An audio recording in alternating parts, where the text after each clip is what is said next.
que la empresa esté obligada a tener una nómina equitativa a la sociedad.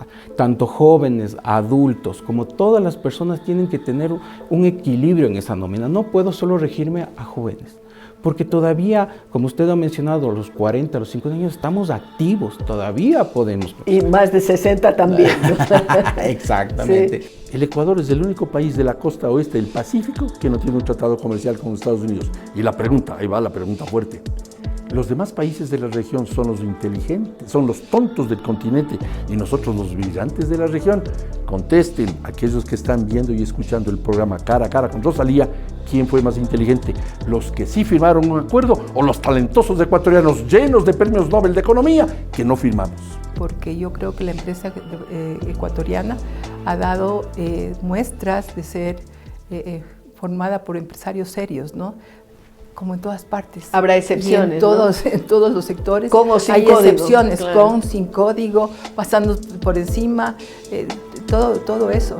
Pero yo creo que la empresa ecuatoriana ha dado muestras primero de resiliencia.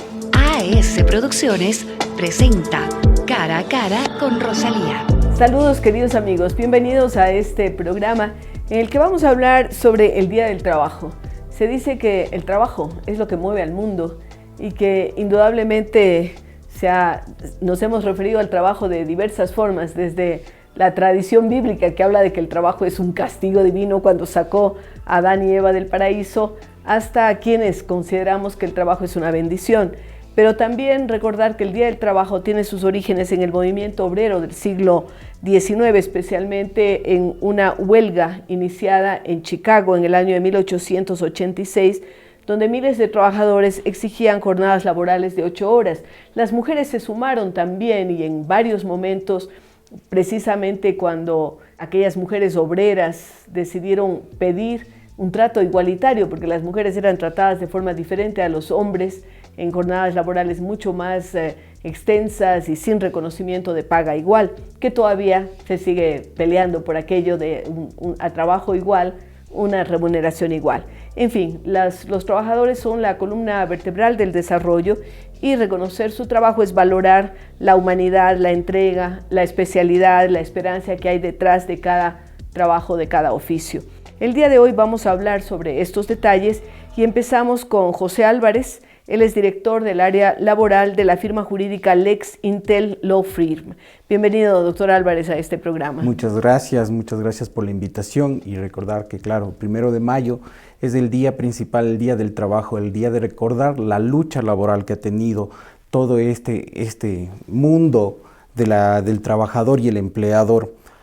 Muchos hemos conocido que todos los beneficios que hoy por hoy tienen los trabajadores se denominan las luchas laborales y como usted lo ha manifestado, viene desde muchos años atrás y hoy se sigue cultivando esa lucha. Hay muchos beneficios que Claro, pero usted como abogado pues seguramente tiene muchos casos laborales, pero no debería verse como partes opuestas a los empleadores y a los trabajadores, porque finalmente lo que se pretende es un mismo fin, conseguir un producto, prestar un servicio, etcétera, y para ello deberíamos pensar más bien en un equipo de trabajo. Exactamente, ese es lo que buscamos nosotros hoy en la actualidad, a lo menos con las asesorías que brindamos, es porque siempre se ha demostrado y se dice el Código de Trabajo que todo será beneficio del trabajador, toda norma, toda oscuridad será beneficio del trabajador, pero en la realidad, en el campo, en las empresas, se puede observar que esto es un equipo que tiene que ir de la mano tanto el trabajador obrero como el empresario.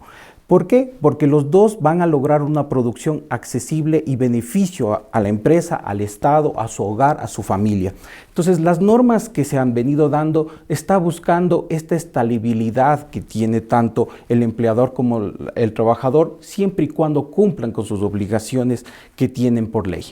Usted, doctor, tiene una larga experiencia tanto en el sector privado como en el público, porque también ha estado dentro del Ministerio de Trabajo, ¿no? Como inspector de trabajo, coordinador de inspectores, coordinador del área de absolución de consultas. ¿Cuáles son los mayores temas de conflictividad entre trabajadores y los empleadores? Siempre existe la complejidad en el tema, sobre todo el tema remunerativo. Siempre existe el conflicto del tema de reconocimiento de horas extraordinarias, suplementarias, nocturnas. También existe el conflicto como el empleador tiene en los tipos de contrataciones que se tiene hoy en el país. Desde la pandemia hemos tenido un cambio radical en el tema laboral, porque la pandemia nos obligó a absorber leyes de otros países como Colombia y a demostrar que sí podemos fusionarnos con estas nuevas leyes como son los teletrabajos que existía aquí en el país desde el 2015. Pero que no se le prestaba mucha atención. No se le prestaba mucha atención. Entonces, en la pandemia fue el boom del tema del teletrabajo. Entonces, ya en el código se estableció una normativa para que se pueda regir este procedimiento. Y ahí vinieron varias cosas nuevas que vinimos a tratar ya en este siglo XXI. Y que sobre todo, ¿qué? La desconexión, el descanso y lo que se ha enfocado ahora las nuevas leyes que hemos tenido desde el 2024 hasta la actualidad, cambios, es cubrir al trabajador en aspectos que antes no se le veía, como es el cuidado familiar, como es el tema de descanso en estos tipos de teletrabajo. Entonces se ha venido dando un giro tanto para que el empleador respete su descanso, respete su familia y cumpla con sus obligaciones, como que el trabajador también está en la obligación de cumplir su horario de trabajo, pero a plenitud, es decir, 8 horas efectivas de trabajo. O sea, no pensar que a lo mejor en la computadora está jugando o haciendo cosas por el estilo, porque también de esto se da. Pero yo quería preguntarle precisamente por esta experiencia, ¿qué opina del Código de Trabajo ecuatoriano? Porque es un código ya antiguo, un código laboral, y por otro lado que se ha ido parchando, ¿no? Con este tipo de cosas, de inquietudes que se van presentando o de necesidades, porque antes no existían cierto tipo de situaciones que ahora tienen que ser reguladas. Entonces, ¿cómo podríamos, o cuál es su opinión respecto al Código de Trabajo? Sí, el Código de Trabajo del Ecuador tiene mucho tiempo. Como usted lo ha mencionado, existen parches que se han venido dando por las situaciones, como le digo, la pandemia, que ya se comenzó a dar, que existen otro tipo de contrataciones, otro tipo de relaciones laborales. Pero sí es momento prudente de realizar un cambio. Yo creo que todo debe cambiar de acuerdo a lo que va la sociedad, a la necesidad del trabajador y a la necesidad del empleador. Existen tipos de vacíos legales que hoy por hoy limitan un poco o fraccionan un poco la relación laboral. Es momento de cambiar. Existen nuevas leyes que fomentan el empleo, pero sobre todo, como he mencionado, la pandemia nos ha indicado una forma de elaborar distinta. Hoy por hoy las estadísticas del Ministerio de Trabajo han establecido que no existe un desempleo alto, pero un desempleo que sería el formal. Pero no estamos hablando de un desempleo informal. Que muchas veces son emprendedores que generan recursos. Exactamente. ¿Por qué? Porque la pandemia nos enseñó eso. Porque nos enseñó a emprender en una casa, estando encerrados, en ver cómo podemos producir un ingreso. Y eso nos ha convertido hoy por hoy que el empleo informal se vuelva el emprendedor, el muchacho que sale de la universidad y quiere emprender su negocio propio, que quiere ser independiente, que quiere tener un control de su tiempo. Entonces, eso también ha limitado que el código también no pueda generar una estabilidad laboral. Porque hoy por hoy existen muchas personas con emprendimientos, muchas personas que también necesitan de la mano obrera, pero se está limitando esto. Porque tienen temor, claro, a hacerse de muchas obligaciones. ¿Usted entonces cree que, según lo que nos ha manifestado, que las estadísticas que salen sobre empleo en el Ecuador no son tan reales? No son absolutamente reales. Porque primero, el Ministerio de Trabajo ha sacado unas estadísticas de acuerdo al Sistema Único de Trabajo que lo tiene, que se denomina SUT, pero ese sistema no ha sido ni evaluado ni auditado más de 5 o 7 años, entonces no tenemos una capacidad para saber claramente. El INEC sí tiene la capacidad para evaluar esta estadística, entonces usted va a ver que esta estadística del Ministerio con la del INEC son contradictorias, ¿Ah, sí? Son totalmente contradictorias, entonces esa es la realidad que estamos viviendo hoy por hoy.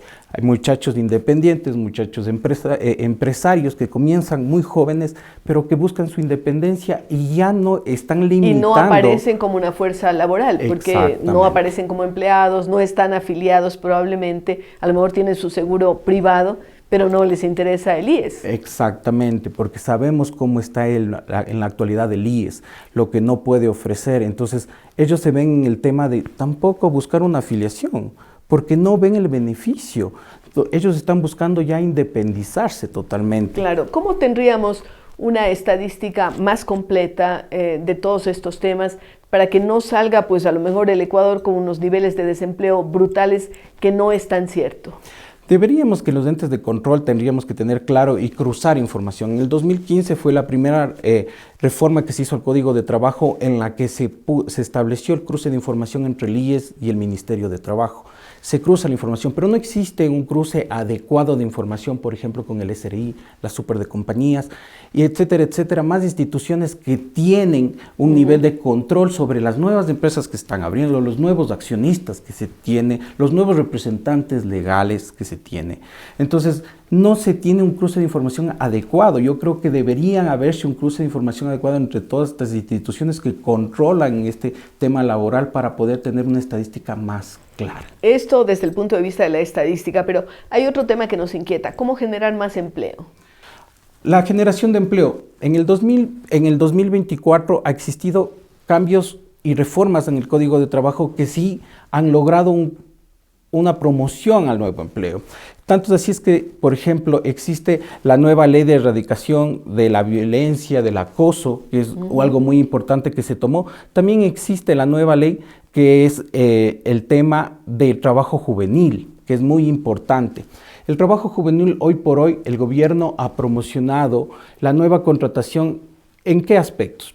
Contratar jóvenes de 18 a 29 años y que tengan los empleadores el beneficio de eximirse de un porcentaje del impuesto a la renta. También se ha enfocado en los grupos que son un poco dejados a un lado, quisiera decir, o que son un poco complicados de buscar trabajo y porque tienen problemas. Porque les piden experiencia y no pueden exhibir experiencia, pero al mismo tiempo pues son gente que requiere trabajar. Exacto. Esta nueva ley ha tratado de ya eliminar un poco que se necesite la experiencia para poder comenzar. Entonces, es decir, tienen beneficios de exenciones tributarias las empresas que contraten a jóvenes entre los 18 y 29 años. 18 y 29 años, es interesante. Sí. Es muy interesante y también hace una referencia a las personas que tienen juicios de alimentos. Yeah. En el caso de contratar a personas que tengan juicios de alimentos, aumenta esta extensión del impuesto. Para que la persona pueda cumplir con sus obligaciones parentales, ¿no? Sí, exactamente. Entonces, hace referencia también muy importante a los estudiantes universitarios, que también aumenta esta disminución del impuesto cuando las empresas contratan a estudiantes de universidades públicas. ¿Ya? Entonces, hace estas referencias muy claras y buscando una estabilidad entre la nómina de una compañía. Siempre yo he dicho que la ley tiene que buscar estabilidad y en el tema laboral, sobre todo en la nómina. Muchos años se han referido al trabajo juvenil, siempre se ha promocionado el trabajo juvenil, pero se ha olvidado también de las personas que ya no son jóvenes. Eso quería referirme también. Exactamente. No solamente tercera edad, pero personas que rebasan los 50 años, sobre todo mujeres, y dicen, ya nadie me quiere contratar porque dicen que estoy vieja.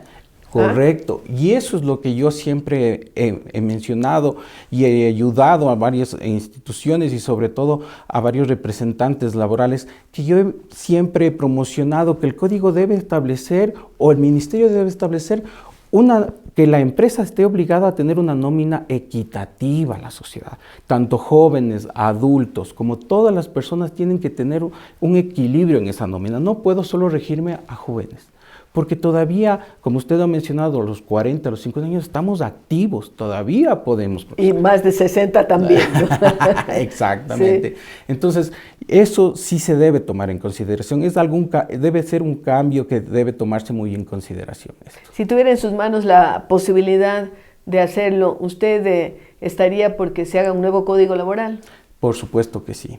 Yo sí soy muy creyente, bien dicho, en que el Código de Trabajo debe ser reformado, tanto en todo como en sus formas de contratación. El gobierno que actualmente está ya por 5 años quiso hacerlo a través de ingresar un contrato por horas. Muchas personas no están de acuerdo con el contrato. Porque piensan que va en contra de los trabajadores, pero total va a favor de los nuevos empleados, ¿no? Correctamente, porque todavía seguimos viviendo en años anteriores que se había la contratación por hora. ¿Y qué pasaba? Muchos derechos se veían vulnerados, pero tenemos que tener en cuenta que estamos en otro momento, que tenemos profesionales más preparados, que tenemos nuevas ideas y que el contrato por hora podría realizarse a mi criterio, pero bajo estándares de qué tipo de giro del negocio está para ese tipo de contrato, cómo va a evaluarse el valor de hora para ese tipo de contrato y que no puede ser utilizado por cualquier empleador. Tiene que ser utilizado por personas, por ejemplo, turismo, restaurantes, personas que sus negocios tienen un pico, pero no se mantienen. Entonces, ¿qué creo eso? Y también el sector agrícola, la zafra, Correcto, la cosecha. Correcto, entonces yo con eso puedo otorgar más puestos de trabajo. Qué importante es esto. Queremos agradecerle al doctor José Álvarez, director del área laboral de la firma jurídica Lexintel Law Firm, por habernos aclarado algunos de estos conceptos tan importantes. Gracias, doctor. Muchas gracias a usted, doctora. Y a ustedes, queridos amigos, nos vemos luego de una pausa.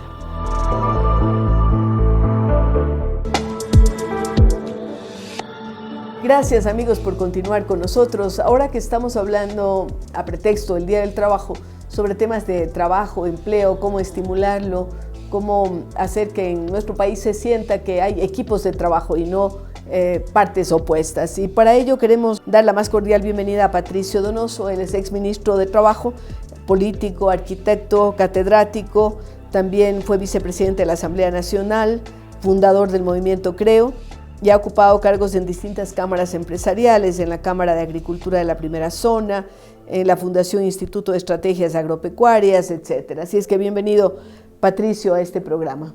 Muchísimas gracias, Rosalía, por esta invitación. Tengo para empezar dos dudas. Sí. La primera, qué bueno verte en el Ecuador. Y la segunda, porque viajas mucho y eso es bueno para nuestro país. Eres una gran embajadora ante el mundo. Y lo segundo, ¿debo tratarte de tú o de usted? Como quieras, yo lo hago de tú porque así lo hemos hecho siempre. Así es. Y gracias. Sí, gracias justamente para julio, estamos preparando un encuentro de jóvenes con estos modelos de Naciones Unidas. Y la idea es haber traído un modelo que lo están practicando en la India con la filosofía de Gandhi, de la paz y todo eso. Entonces, por ejemplo, esa es algo que traigo de lo que vi en la India. Y así lo seguimos haciendo. Pero bueno, te felicito. Gracias. Vamos al tema que nos ocupa el día de hoy, Patricio, y que tiene que ver con cuán actualizadas están las leyes laborales ecuatorianas y cuán necesario es pensar en un nuevo Código de Trabajo. Totalmente desactualizada. El Código del Trabajo, Rosalía, data de 1938. Son 83 años camino a 100. Y es un código tan obsoleto que le atemoriza al emprendedor, sobre todo al pequeño y mediano, porque los grandes como quiera se defienden de ese Código del Trabajo que tiene barbaridades. Que hay que defenderse del Código de Trabajo. Hay que defenderse. El ministro de Trabajo de Colombia me visitó cuando yo era ministro, hace un par de años, y me acuerdo que me preguntó cuál es el principal impuesto que hay en el Ecuador. Le dije el impuesto a la salida de divisas, en fin, en consumos especiales, etcétera. Y él me dijo, no, colega, el principal impuesto que tienen ustedes es el impuesto al despido intempestivo. Qué bárbaro, ¿no? Nadie contrata, y yo fui presidente del Comité Empresarial Ecuatoriano. Claro, nadie contrata para votar. Claro, nadie contrata para votar. Porque además se invierte en el nuevo trabajador, porque siempre se le capacita, se le forma, se van horas. Así es. Y querríamos que se quede bien capacitado, pero si es que no funciona, pues deberíamos tener... La curva de aprendizaje, bien lo dices tú. Y claro, esos 90 días de prueba son absolutamente pequeños. Irreales, sí. Pequeños porque muchos se portan bien los primeros 90 días y en el 91 cambia la cosa. Pero ese código tiene tales barbaridades como, por ejemplo, el hecho de prohibir trabajar más de 6 horas en el subsuelo. Eso estaba bien para 1938. Cuando era ese trabajo en las minas, horroroso, ¿no? y había que cuidar de la gente. Pero hoy no hay centro comercial en el país que no tenga trabajo en el subsuelo. Centros comerciales, parqueaderos. Este mismo momento creo que estamos en un subsuelo. Sí. Y resulta que quien trabaja más de 6 horas, el empleador me refiero, tiene que pagar horas extras y eso frena la contratación. Y también el tema de la jubilación patronal, es una locura, ¿no? Beneficia, que hace que la gente se desprenda de muy buenos trabajadores, a lo mejor, ¿no? Una colega tuya, no presidenta de la República como tú lo fuiste, pero sí periodista en algún importante medio de comunicación, me dijo, esto de la jubilación patronal es una especie de despido anticipado. Le dije, sí, eso es. Porque muchas empresas, no voy a juzgar si bien o mal, Ven que ya va llegando a los 20, a los dicen, 20 chao. y chao, y es terrible. ¿Y sabes a cuántas gentes beneficia este tema? Al 3%.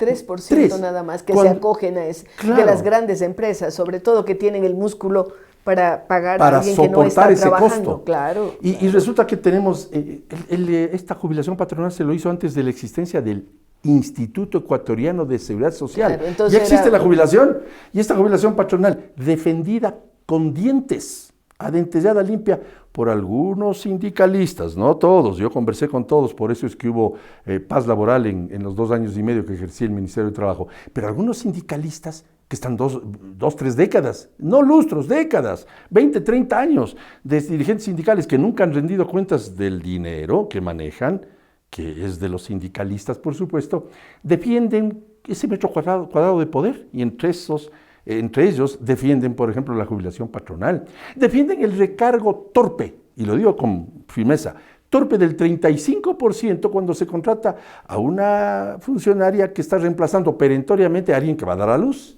Y eso significa, en términos prácticos, que todas las trabajadoras o trabajadores van a suplir el trabajo de la que falta, pero no contratan un nuevo trabajador. Ahora bien, voy directo al grano. En este país, si no rompemos el nudo gordiano, seguiremos con las cifras del 52% de informales.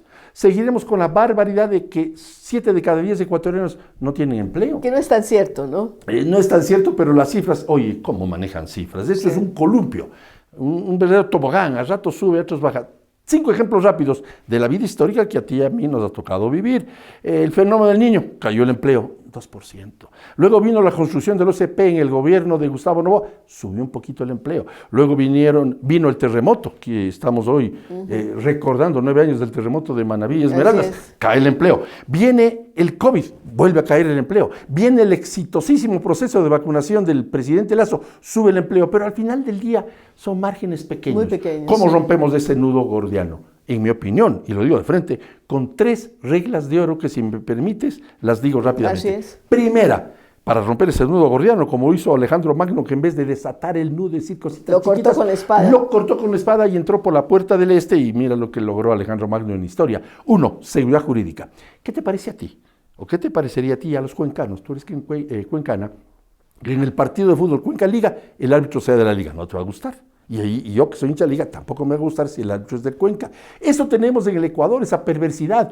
Hay un litigio entre un inversionista extranjero, pongámosle francés, y el Estado ecuatoriano, y el árbitro es del Ecuador. Entonces, el inversionista extranjero le golpea la espalda al piloto y le dice, vamos nomás, chao, a otro país. Vamos a Colombia, vamos a Perú, vamos a Chile. Por eso es que hay menos inversión en el Ecuador. No llegamos a 800 millones de dólares de inversión extranjera. Comparado. Colombia ya tiene 13.000 millones, Chile 19.000 millones, Perú con un problema de que casi todos los presidentes terminan presos, sin embargo tiene 22.000 millones de captación. Es decir, allí hay un freno espantoso que es la falta de seguridad jurídica. Porque no hay arbitrajes internacionales, y cuando se puso en la última consulta, yo hice campaña en el gobierno del presidente Noboa por establecer arbitrajes internacionales, pero aquellos sindicalistas se opusieron. ¿Cómo se opusieron? Y esta es la segunda regla de oro, al trabajo por horas. Increíble, pero cierto. El Ecuador es, junto con otros 4 países en el mundo, Rosalía, en el mundo, me lo dijo Michael Fitzpatrick, que es embajador de Estados Unidos en el Ecuador, que tiene la torpeza constitucional de la prohibición del trabajo por horas. Mira, Rosalía, suena duro decirlo, pero miles de ecuatorianos cruzan el Darién a riesgo de su vida a trabajar por horas. Y aquí en el Ecuador no se puede, porque se les ocurrió en Montecristi ponerlo. Yo era presidente del comité empresarial cuando lo de Montecristi, una barbaridad. Viajé a Montecristi y les dije a los asambleístas, no cometan este error. Lo cometieron. Hay que romper ese nudo gordiano.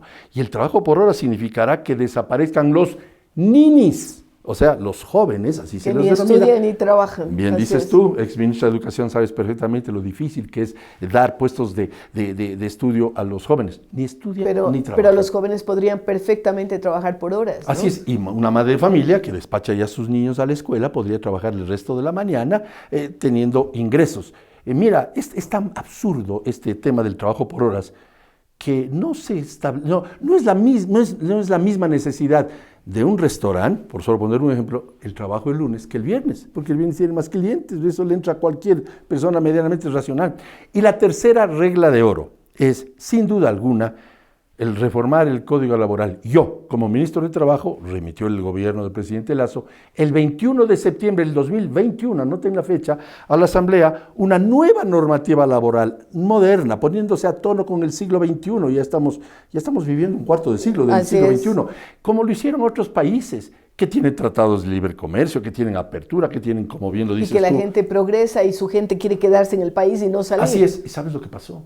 Tú dijiste en mi currículum, y te agradezco por decirlo, yo fui vicepresidente de la Asamblea, fui 8 años legislador, fui miembro del CAL y sé cómo se procesa un proyecto de ley. ¿Sabes lo que pasó? Ni siquiera abrieron la carpeta de ese proyecto de ley.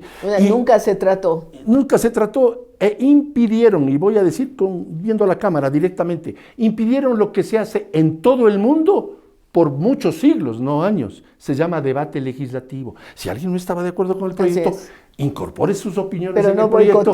Pero no boicotee. Claro, y cuando se boicoteó ese proyecto de nueva normativa laboral, que no era perfecto, porque yo no conozco un solo proyecto perfecto, hicieron fiesta esos 2, 3 sindicalistas que están 20, 30 años medrando del metro cuadrado de poder e impiden que miles de ecuatorianos pasen de la informalidad a la formalidad y con ello puedan no solamente tener un salario digno, afiliación a la seguridad social, un 13º sueldo, 14º sueldo, vacaciones, fondos de reserva, acceder a un préstamo proporcional a su trabajo, a su tiempo de trabajo. Y que puedan acceder a un préstamo quirografario e hipotecario o prendario, pero hoy no, porque estos que defienden el metro cuadrado de poder es decir, los que tienen un trabajo y sobre todo están en el sector que lucha pensando que hay adversarios entre los patronos y los trabajadores, están realmente acabando con las posibilidades del futuro de tanta gente que podría tener un trabajo por tiempo parcial, por horas, de tal manera que pueda de alguna forma subsanar sus gastos. Exacto.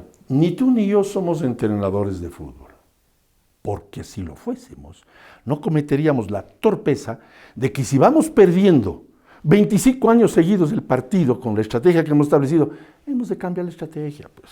Si es que las cosas no nos funcionan en un año de campeonato, el entrenador cambia de estrategia, cambia de gente. Hoy seguimos con la misma estrategia. El 1 de mayo, que pasó nomás hace 3 días, la típica marcha de los sindicalistas, seguido por unos cuantos que no entienden muy bien el tema. Y tal vez que no están al tanto de lo que pasa. No están al tanto. En ese proyecto que presentaron, ¿cuáles eran los puntos más importantes, además del trabajo por horas? Establecer 150 días como término de prueba para que se pueda contratar más gente, eliminar el temor que tiene el ecuatoriano, sobre todo las pequeñas y medianas empresas, para contratar más gente. Es que de eso se trata, contratar más gente. Yo he visto muchos empresarios pequeños y medianos que cuando yo les digo, ¿les está yendo bien? Sí, ministro. Aperturen, agranden su negocio, aperturen nuevas sucursales. No, ministro, no me hable de contratar más gente, porque el día de mañana me cae un sindicato y rompo la buena relación o el buen negocio que estoy haciendo. Quitar ese miedo con arbitrajes internacionales, que también establecía el proyecto, con la posibilidad de darles empleo a los mayores de 40 y 50 años de edad y tratar bien a los jóvenes con el trabajo por horas. Establecíamos en ese proyecto una serie de cosas que se opusieron, no solamente porque no se abrió la carpeta, se opusieron sin haberlo leído algunos sindicalistas.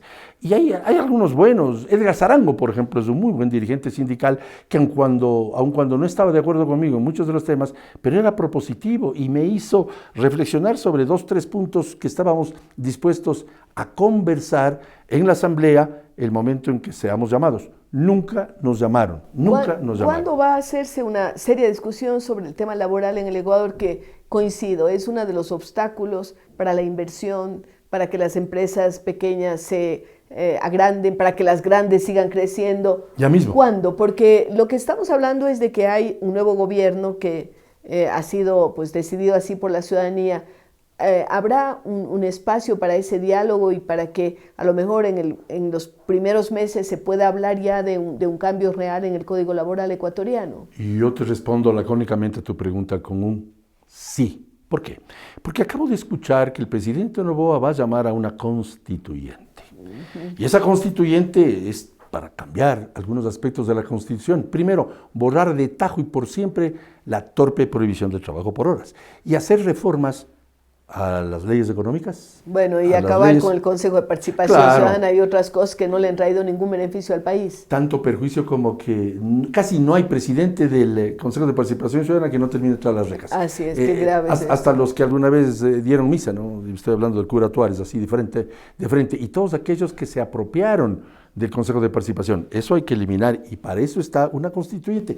Yo veo con buenos ojos. Ahora, ¿es mejor una constituyente o una consulta popular que vaya a temas precisos? Porque la constituyente puede tener esos riesgos refundacionales que son muy peligrosos y a los que somos tan proclives los ecuatorianos. Concuerdo contigo, absolutamente. Pero también el hacer una consulta popular para estos temas puede ocasionar lo que ocurrió el año pasado, pues, que unos cuantos manejaron el viva a la provisión de trabajo por horas. Pero allí los presidentes tienen que ver el timing también. Así es. Cuándo hacerlo y cuándo no hacerlo, porque cuando hay un desgaste, pues puede el presidente de turno estar proponiendo dar oro en polvo a todo el mundo que van a decirle que no. Estoy de acuerdo contigo, pero vamos a los hechos. Es lo que hay, Rosalía. El presidente, Noboa, que se posesiona de aquí a 20 días, a 20 días, del 24 de mayo, ha dicho, o nos pone en el tapete, el tema de la constituyente. De la constituyente, entonces, que lo dijo, si es además, que eso, como oferta de campaña. Exacto, si eso es lo que hay, vamos por ese lado. No ha hablado él de una consulta popular, ha hablado de una reforma a la Constitución.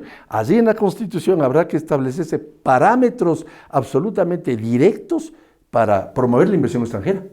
Porque, y hablábamos al principio de la entrevista, la inversión extranjera es tan baja, que francamente da vergüenza el no tener, por ejemplo, un tratado libre comercial con los Estados Unidos. Déjame decirte lo siguiente, yo estuve en la mesa chica, en la mesa adjunta, cuando presidía el Consejo de Cámaras, allá en Washington, en la negociación del TLC. Colombianos y peruanos sí firmaron, pero nosotros nos alzamos de la mesa. No nos vamos a meter ahora a hablar de las relaciones de Estados Unidos con quienes han firmado el TLC. Pero sí vamos a hablar que ese 29 de marzo del año 2006 nos levantamos de la mesa y no tenemos un tratado comercial. Y ahí viene la frase un poquito fuerte. El Ecuador es el único país de la costa oeste del Pacífico que no tiene un tratado comercial con los Estados Unidos. Y la pregunta, ahí va la pregunta fuerte. Los demás países de la región son los inteligentes, son los tontos del continente y nosotros los brillantes de la región. Contesten aquellos que están viendo y escuchando el programa Cara a Cara con Rosalía, ¿quién fue más inteligente? ¿Los que sí firmaron un acuerdo o los talentosos ecuatorianos llenos de premios Nobel de Economía que no firmamos? Nos quedamos con esa interrogante que nos plantea Patricio Donoso, exministro de Trabajo del Ecuador. Muchas gracias, Patricio. Gracias, queridos Rosalía. amigos, regresamos luego de una pausa. Muchísimas gracias.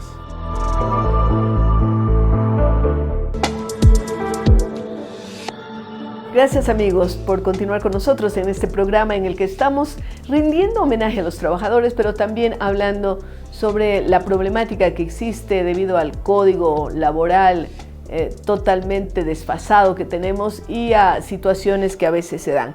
Tenemos la suerte de conversar ahora con Mónica Villagómez. Ha estado en varias funciones en las cámaras de la producción, en la Bolsa de Valores, tiene un doctorado en jurisprudencia y está diplomada en alta dirección empresarial. Se desempeña también como miembro de varios boards y trabaja en organizaciones de la sociedad civil. Bienvenida, Mónica, a este programa. Muchas gracias, Rosalía. Para mí es un gusto.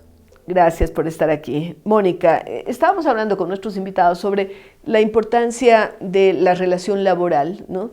Que no debería entenderse como campo de batalla, ¿no? Pero que desgraciadamente las leyes en el Ecuador han puesto a veces como que fueran dos estadios separados.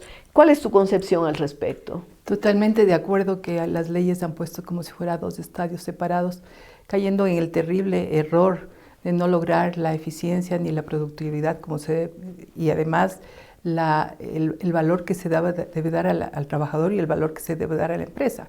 Entonces las leyes llevan al confrontamiento permanente, a pesar de que, más que a pesar, con la suerte de que últimamente ha estado calmado el ambiente. Recordarás que hubo épocas muy difíciles. Claro. Pero difícilmente se va a poder solucionar este problema si no hay reformas a las leyes laborales que den un poco más de flexibilidad, ¿no? Por ejemplo, temas como el trabajo por horas, que es tan importante especialmente para las mujeres, porque las mujeres alternan con su trabajo con la crianza doméstico, con la crianza, con el cuidado de adultos mayores, etc. Entonces, el poder trabajar por tiempos menores es una verdadera ventaja para ellas y también para los hombres, porque muchos tienen que hacer dobles trabajos para conseguir los recursos para su familia. Entonces es algo que en todas partes del mundo funciona. Claro, pero la gente piensa que esa será un arma en manos del empleador y que va a explotar a los trabajadores. De acuerdo que es el pensamiento de algunas personas eso. Es un pensamiento lamentable porque yo creo que la empresa ecuatoriana ha dado muestras de ser formada por empresarios serios, ¿no? Como en todas partes. Habrá excepciones, en todos los sectores. Con o sin hay código, excepciones, claro. Con, sin código, pasando por encima, todo eso. Pero yo creo que la empresa ecuatoriana ha dado muestras primero de resiliencia, además ha dado muestras de cumplir con la ley. Como te digo, hay empresas que no cumplirán con nada nunca, pero ese no es lo general, ¿no? El ambiente de trabajo en el Ecuador en ese sentido ha mejorado. Y si a esto se suma una flexibilización en varios aspectos de lo laboral, yo creo que marcharía mucho mejor y existiría una sinergia entre la empresa y los empleados, ¿no? Porque ellos también entenderían cuál es la labor de la empresa en la sociedad, así como los empresarios tienen que entender cuál es la labor de sus trabajadores en la sociedad, no solamente en la compañía. Y qué importante es tener un sector laboral capacitado, formado, fuerte, estimulado también, ¿no? Fuerte, estimulado. La palabra estimulado es la justa. ¿Qué dice la gente con la que tú hablas sobre este tema, con sectores de jóvenes, sectores empresariales y de trabajadores? Bueno, el criterio general de la gente con la que yo he conversado del tema es que se necesita hacer reformas en lo laboral. ¿Reformas o cambiar ese código de trabajo? Porque sí, está ya bien parchado el pobre, yo ¿no? Yo creo que está bastante bien parchado, ¿no? Sí. Y te digo que yo que ahora dedico parte de mi tiempo a una fundación de niños, de familias en realidad, y que los niños han crecido, que ahora estamos buscándoles de empleabilidad a estos chicos, qué difícil es encontrar... Conseguir trabajo. Qué difícil que es, por más que hemos tenido la suerte de tener algunas empresas con las que hemos suscrito convenios de empleabilidad, pero sin embargo, qué difícil es. Y estamos hablando de jóvenes de qué edad. Estoy hablando de jóvenes, algunos que no han entrado a la universidad. Pero que terminaron ya el bachillerato. Terminaron el bachillerato. Que antes era indispensable, ahora ya casi no se lo toma en cuenta, ¿no? Pero nosotros hemos abierto algunos oficios, ya. porque es un tema que aquí se dejó, que son los oficios. Los oficios hay que rescatarlos y hay que ponerlos sobre la mesa. Y valorarlos. Claro, porque la educación técnica parece como un nivel inferior cuando realmente, cuando ves inclusive los salarios, a lo mejor uno que se gradúa de buen técnico gana mucho más que un profesional. Claro. Entonces lo que hemos hecho eso para que los chicos puedan tener algún oficio que les permita entrar al mundo laboral. Gastronomía, que tenemos la suerte de tener ya varios años, que comenzamos con Carmine y ahora está en las manos de Jerome y de algunos chefs importantes de Quito. Tenemos también lo que es carpintería, tenemos temas de tecnología, ya no recuerdo alguna otra. Sí, pero hay varios. Entonces se les va preparando en eso, porque no todos pueden llegar a la universidad. Así es, ni quieren tampoco, ¿no? No quieren, y también hay que recordar que muchos de ellos han pasado por colegios que no tienen un estándar mínimo que les pueda asegurar la entrada a la universidad. Entonces ellos saben, también necesitan empezar a trabajar más jóvenes, o sea, una inserción laboral que a lo mejor una carrera de 4 o 5 años, si es medicina, qué sé yo, son una cantidad enorme de años, ¿no? Entonces cuando yo converso con esos chicos, ellos dicen qué difícil que es conseguir trabajo. Y a pesar de estos acuerdos que tenemos, y te hablo de esto porque es el caso más real que tengo cerca, estos chicos dicen, por más que existan los convenios, tenemos problemas de transporte, por ejemplo, ¿no? La fundación está en una zona marginal, un poco lejana, entonces qué difícil es para ellos moverse porque las empresas, y eso las empresas son las que tienen que rever sus modelos, llegan hasta tal punto, y para ellos de ese punto hasta el lugar donde viven es como, es todo un camino, y no pueden llegar a tiempo a su trabajo y todo eso. Entonces, en eso sí creo que la empresa tiene que estar un poco más alerta y más sensible a las necesidades del trabajador, si bien, como digo, el empresario ecuatoriano ha dado grandes pasos más apegados no solo a la legalidad, sino también a la solidaridad, a ¿no? la solidaridad. Entre chicos y chicas, ¿notas diferencia? ¿Les es más fácil conseguir trabajo a los chicos que a las chicas o al revés? Yo creo que en el caso que te digo, a los chicos por la lejanía, porque pueden andar más seguros, pero es por ahí. Pero yo creo que las chicas ahora se han formado de una manera. Ahora, claro, cuando cuando uno llama como empresario, como fundación para conseguir un trabajador en X área, se encuentra con que hay una cantidad enorme de personas que tienen una enorme cantidad de títulos. Yo digo, casi hay titulitis en el Ecuador, ¿no? O sea, ves unos currículos gigantescos y dices, sí, a ver, ¿qué pasó con la parte laboral, con la experiencia, ¿no? No, es que no es solamente la experiencia. Yo ahí sí, cuando veo una persona con exceso de títulos, porque sí solamente estudiar, por lo tanto es difícil que haya practicado, ¿no es cierto? Cuando veo algo así, más que la experiencia, lo que me fijo mucho es en la inteligencia emocional, en la actitud de la persona. Es lo que me fijo, porque sé que esa actitud, si es que tiene que mejorar, va a mejorar. Si tiene que estudiar, va a estudiar. Si tiene que poner sus estudios al servicio de la empresa, lo va a hacer. Pero cuando la actitud no es positiva, no es pro ser mejor, pro empresa o pro cualquier organización a la que pertenezca, qué difícil es trabajar con una persona así. Entonces necesitas tener, y ahora más que nunca, que hay una diferencia de visión entre las diferentes generaciones. Claro, los millennials, se habla de nómadas digitales, de gente que tampoco le interesa mantener mucho tiempo su trabajo. ¿Cómo conciliar esto con la necesidad del país de salir adelante, de buscar un futuro, de buscar inversión, de mejorar esa calidad de vida? Creo que por un lado cambiando ciertas herramientas laborales en el trabajo. Indudablemente tú ves empresas grandes que trabajan básicamente con millennials, tienen otro tipo de distribución de los espacios, otro tipo de normas que les atraen a los chicos para trabajar. Personalmente yo trabajo con muchos chicos jóvenes en mi ámbito de consultoría en empresas familiares y son maravillosos, así como...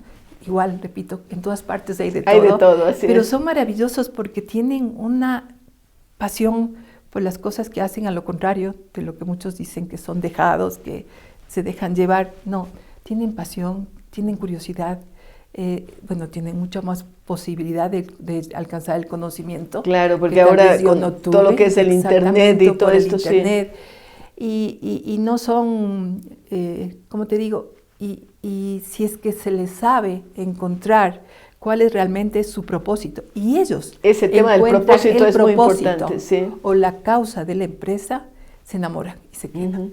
Pero tienes que darles cierta liberalidad en cuanto a espacios, también horarios, y eso no significa que la empresa va a quebrar por eso, ¿no? Sino que vas como armando un rompecabezas de tal manera que obtengas un equilibrio y que puedan convivir estos chicos jóvenes, estos millennials, centennials, y la gente que son los baby boomers, que son los mayores, que son los que tienen la experiencia, pero que también a veces nos acomodamos en las cosas. Hay que reconocer. Entonces, como nos acomodamos, nos cuesta cambiar. Entonces, si nosotros lográbamos que la gente que tiene experiencia y que ya tiene cierta edad y que es necesaria en la empresa, por eso ahora se da tanta importancia al trabajo de los seniors, ¿no? Porque tienen un tesoro en su mano. Si se diera, si los seniors estuviéramos dispuestos de salir de este set mental que a veces tenemos, ¿no? De romper ese esquema. O sea, por todo lado hay que romper esquemas, ¿no? Tienes que romper esquemas por todo lado. Así es. Entonces, si rompes esquemas, ¿no? Y eso se lo hace básicamente a lo que tú haces, ¿no? Que es la educación, la capacitación. Si rompes esos esquemas, se puede armar el rompecabezas. Pero si cada pieza quiere lucirse, va por su lado, no te sirve de nada. Entonces no es que sean buenos o malos los empresarios, ¿no? No es que sean buenos o malos los trabajadores. Y el esquema está roto a través de las leyes laborales, ¿no? Así es, todos coincidimos en que hay que cambiarlas. Para ir terminando, Mónica, ¿qué es para ti el Día del Trabajo, la celebración del Día del Trabajo? Bueno, es un día importante, es un día de reivindicación de derechos, pero yo también quisiera que sea un día en el que pensemos más allá en un futuro de país, en un futuro de las nuevas generaciones y vayamos dejándoles verdadero legado, ¿no? No solamente la reivindicación y la protesta. Yo creo que en este momento la gente joven, especialmente que trabaja, podría dar tanto para que ese día se celebre por el trabajo. Así es que sea un día de celebración y recordación más que de reclamación. De celebración, lógicamente siempre va a ser de reivindicación, pero de celebración, ¿no? Porque ya el tener un trabajo ya es tener mucho en la vida. Así es, definitivamente. Qué bien, Mónica, te agradecemos mucho por haber estado aquí con nosotros y queridos amigos, regresamos luego de una pausa. Gracias, Rosalía, ha sido encantadora la conversación. Muchas gracias.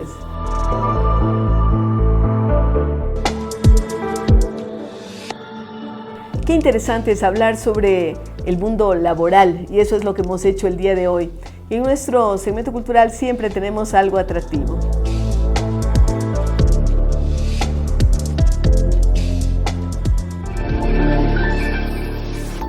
Con el lema Uniendo Fuerzas para un Futuro Sostenible, la ciudad de Quito fue la sede de la Cumbre de Sostenibilidad 2025. Empresarios, ONGs, gobiernos locales, emprendimientos y líderes en el tema se reunieron en el Centro de Convenciones Metropolitano para compartir ideas, acciones y buenas prácticas en favor del desarrollo sostenible. Rosalía Arteaga, presidenta ejecutiva de Fundación Fidal, participó en el foro El Salto Cuántico, de mi comunidad a la comunidad global, donde destacó la importancia de la educación como motor para el desarrollo y el impacto que puede tener lo local en lo global. Que hacemos muchas cosas que la ciencia nos va dictando, muchos esclavos de las redes sociales, mucha gente preocupada por una serie de temas que antes no existían. Entonces, parecería que la ciencia puede más que la conciencia, y eso es gravísimo pensar. Por eso mi planteamiento es de que la ciencia y la conciencia vayan de la mano. Y por eso en Fidal, porque estamos cada uno exponiendo nuestras experiencias en las organizaciones en las que trabajamos. En el caso de Fidal, nosotros venimos trabajando en tema de ciencia, desde un proyecto que se llama BLIC, para la creación de aplicativos para la enseñanza de las matemáticas, que aparecen siempre como un problema entre nuestros estudiantes, que odian las matemáticas y después quieren ser científicos o queremos tener científicos, cuando ahí está la base del conocimiento, pero también con temas de ética que son fundamentales, ¿no? Porque también la ciencia sin ética no funciona, y por eso hemos desarrollado algo que también es innovador, Gustavo. También en las áreas de lo social desarrollamos cosas innovadoras, como en el mundo existe la práctica de STEM, Science, Technology, Engineering and Mathematics, y a veces se mete la A de Art. Nosotros hemos puesto la innovación de E de ética, entonces hablamos de I-STEM, que quiere decir la ética aplicada a la ciencia, la tecnología, la ingeniería y las matemáticas. Durante la Cumbre de Sostenibilidad, Fundación Fidal recibió por segundo año consecutivo un reconocimiento a su compromiso con la sostenibilidad, entregado por Ricardo Dueñas, CEO de ECOS.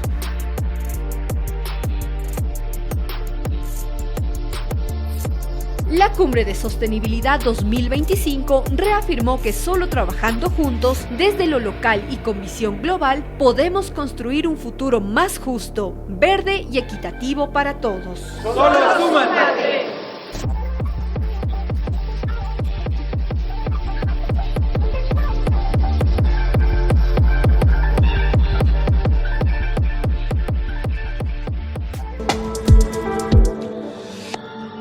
En el segmento de la comunidad que pasa con, queremos ver algo de los empleos de futuro. ¿Cuáles son esos importantes empleos que van desarrollándose conforme se desarrolla la ciencia y la tecnología? Los trabajos del futuro. El mundo está cambiando a gran velocidad, la tecnología avanza, el medio ambiente exige más atención y las empresas buscan personas con nuevas habilidades. En este nuevo escenario también cambian los trabajos, algunos desaparecerán, pero muchos nacerán. Hoy te contamos cuáles serán los trabajos del futuro. Trabajos tecnológicos como inteligencia artificial y machine learning, especialistas en desarrollo, implementación y mantenimiento de sistemas de inteligencia artificial. Científicos de datos y analistas de datos, personas con habilidades para extraer información valiosa de grandes volúmenes de datos. Ingeniería en ciberseguridad, profesionales especializados en proteger la información y los sistemas contra amenazas cibernéticas. ingeniería en robótica, diseñadores y constructores de robots para diversos sectores. Trabajos de sostenibilidad y medio ambiente. Ingeniería ambiental. Especialistas en gestión de recursos naturales, desarrollo de energías renovables y reducción de emisiones. Gestores de sostenibilidad. Profesionales que diseñan e implementan estrategias para minimizar el impacto ambiental de las empresas. El futuro del trabajo no es lejano, ya está en camino. Las oportunidades estarán en manos de quienes se preparen, aprendan constantemente y se adapten al cambio.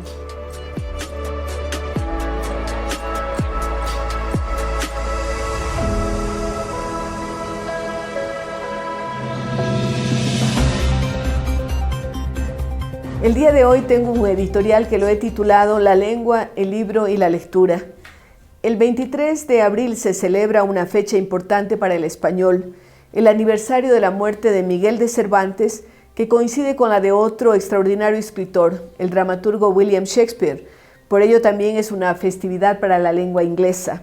En todo caso, para quienes hablamos español, es una muy importante recordación que tiene que ver con el nacimiento de la lengua, probablemente en un antiguo monasterio, el de San Millán de la Cogolla, en La Rioja, en el que se escribió un poema o unos versos en el latín vulgar, lo que dio origen a una nueva lengua derivada del latín, que luego se extendería por 20 países como lengua oficial, en muchos otros como segunda lengua o lengua extranjera, siendo uno de los idiomas más hablados en el mundo.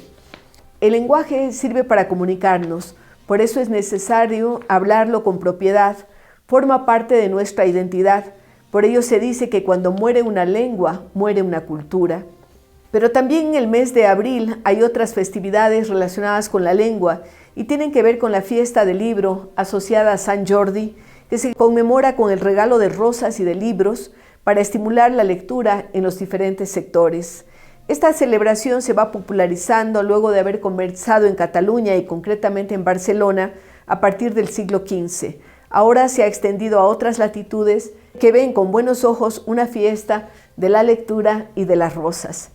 También en Naciones Unidas, el 23 de abril es el Día del Español, lo que oficializa aún más la celebración y le da un carácter de universalización que busca destacar la importancia de este idioma para el mundo y particularmente para los hispanohablantes, orgullosos de una lengua extraordinariamente rica en su vocabulario.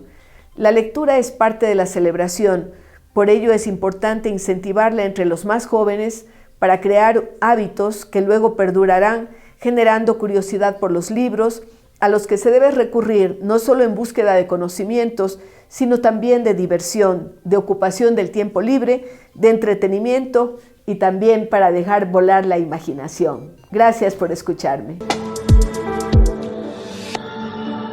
Estos días de mayo, cuando celebramos efectivamente el Día del Trabajo, sirven para reflexionar, para pensar, para meditar en qué país queremos, cómo queremos que sean esas personas que viven en el Ecuador, que vivimos en el Ecuador, en el mundo de las relaciones, cómo queremos concebir al país con posibilidades realmente de éxito para todos los ciudadanos. Me parece que es un buen momento para la reflexión. Y queremos también invitarles a ustedes a que estén preparados porque en este año 2025, los días 14 y 15 de octubre, tendremos en el Centro de Convenciones Metropolitano de Quito una feria que se llama EduComunidad. También quiero invitarles a que colaboren con el Club de las Abuelas e invitar a que se sumen a nuestras redes sociales que aparecen en pantalla. Despedimos nuestro programa con un poema de Sonia Manzano, una querida amiga, Sonia Manzano Vela, poeta, narradora, ensayista y pianista también, apasionada por la educación y la docencia. Ha obtenido varios reconocimientos, uno de ellos el premio Joaquín Gallegos Lara a su libro Flujo Escarlata en el año 1999. El poema que les traemos hoy se titula Promesa. Si algún día me incautan las dos manos, si decomisan los jilgueros de mi lengua, si allanan mi huerta de ajiceros, las bandadas de cuervos picoteantes, si me quiebran el vidrio de los ojos para que acepte el cristal de las renuncias, si me amarran a la pata del silencio para hacerme escoriaciones en el alma, maniatada, amordazada, desnucada, sin ninguna otra opción en la esperanza, le causaría moretones a la angustia, me diera con el viento de trompadas hasta salir con los brazos más eternos por las abiertas costuras de la noche. Qué hermoso poema. Invita a la reflexión. Gracias, amigos, por haber estado con nosotros.